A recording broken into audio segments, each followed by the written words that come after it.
Welcome back to Politics Nation. It has been a history-making year for black football coaches. Notre Dame's Marcus Freeman has a chance to become the first African-American coach to win an NCAA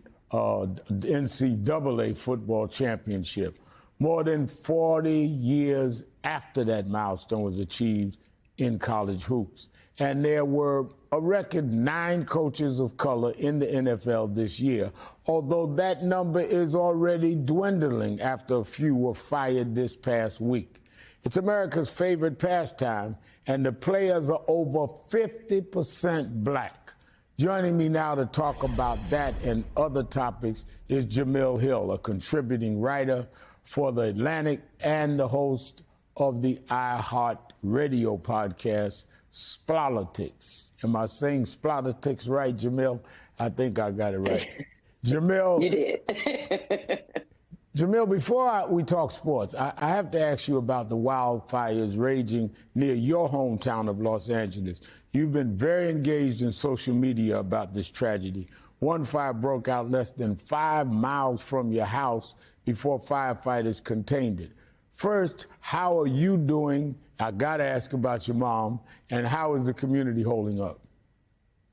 Well, you know, my mother loves you, Reverend Al. And right now, she's actually, I just got word of this, unfortunately, like an hour ago. She's actually in the hospital dealing with a medical issue that we're still waiting to figure out what's going on. And I will very much pass on what I'm sure will be your prayers and warm wishes to her. Absolutely. But in terms of like what things have been like here, I mean, the best way to describe it is that everybody has been on edge. I mean, I'm lucky enough to live in a neighborhood that's probably about 35 minutes from the Pacific Palisades in the Malibu area. But the way these fires are moving, they're just very unpredictable. And I live next to a state recreation area that also is surrounded by oil fields. And so when the residents over here heard about that fire, as these other fires were raging, naturally, we were all deeply concerned, in addition to receiving these evacuation warnings, both of which that turned out to be false. So it's just a very harrowing time. But I'm encouraged by the fact that the city of Los Angeles has pulled together. And I just want to take this opportunity to remind people, listen, the celebrities that lost their homes in Malibu and also in the Pacific Palisades, those have been the headlines. But I want people to understand that everybody in LA isn't a millionaire. Everybody isn't a celebrity. And there have been some other neighborhoods, other cities, Altadena, Pasadena, especially Altadena, which has one of the historically black communities, a thriving community where over 1,000 structures have been burned. And what saddens me is that because people have focused so much on the celebrity and their losses, that's allowed a lot of people to not have empathy for what's happening to people here in Los Angeles. But and that's not to say that the celebrities don't deserve empathy. Just because you're rich doesn't mean that you won't, that you deserve your home being burned down. And so there's just been this general attitude that, oh, you guys are rich, you can recover. And they couldn't be further from the truth. A lot of very hardworking people have lost their homes, and many of them will not get them back. That's what people have to understand. And the area, one of the areas you talked about was a historic black area passed down from generations of families. But while we're talking about wildfires, you came to the defense of LA Mayor Karen Bass in the comments of a blog posted involving Khloe Kardashian on Instagram. Khloe bashed Bass. She blasted Mayor Bass for calling her a, quote, joke over her handling of the Infernos. But you say she's, quote, ill-informed. What exactly is she wrong about, Khloe Kardashian? And what do you make of the reaction to the fires online, where the disaster is being blamed on everything from DEI to endangered fish? Look, I understand part of this is natural human reaction. This is a catastrophe here in Los Angeles like no one has seen before. And automatically people want to find somebody to blame. It is what it is.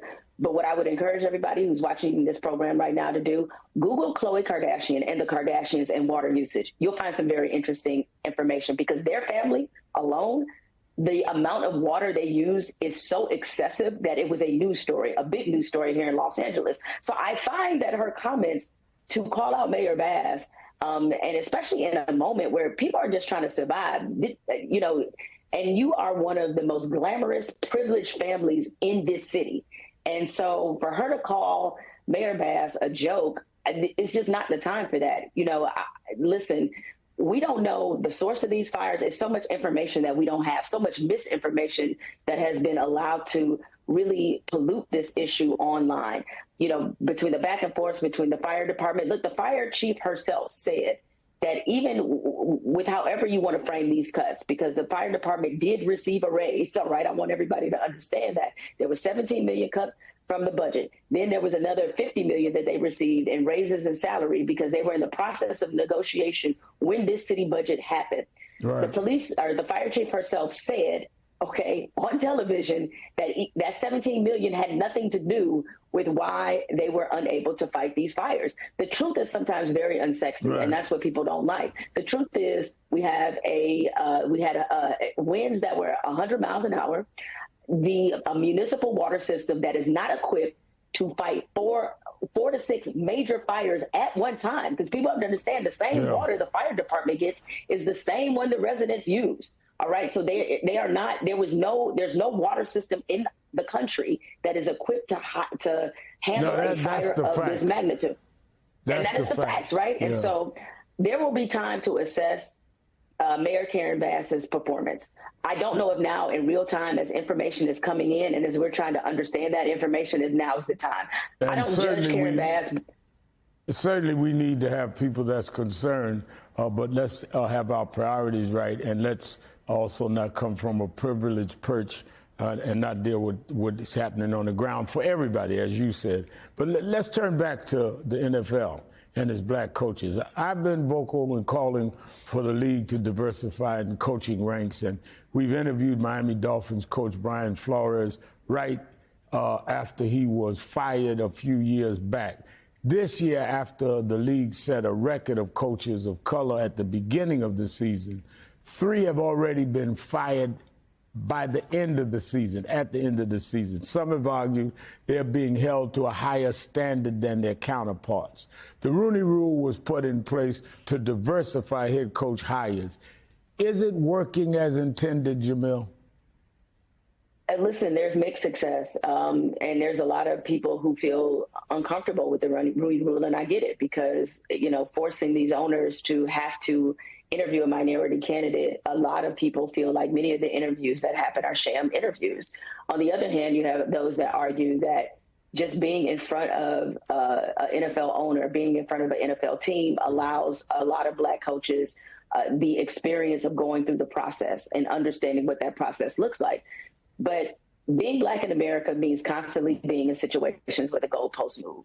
And when you look at the situations this year where you had black coaches hired after very little time to actually leave an imprint on the organization, it definitely feels like black coaches have a quicker hook than everybody else.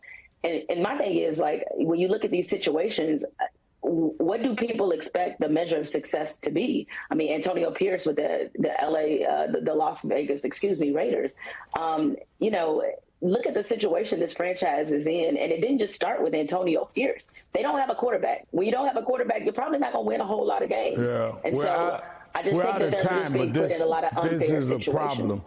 This is a problem. I'm glad you've been raising it. We're out of time, but I really want to keep an eye on this, and you've certainly been the go-to person on this. The one and only Jemele Hill. My prayers for your mom. Let me know how she's doing. And thank you, and you be safe out there.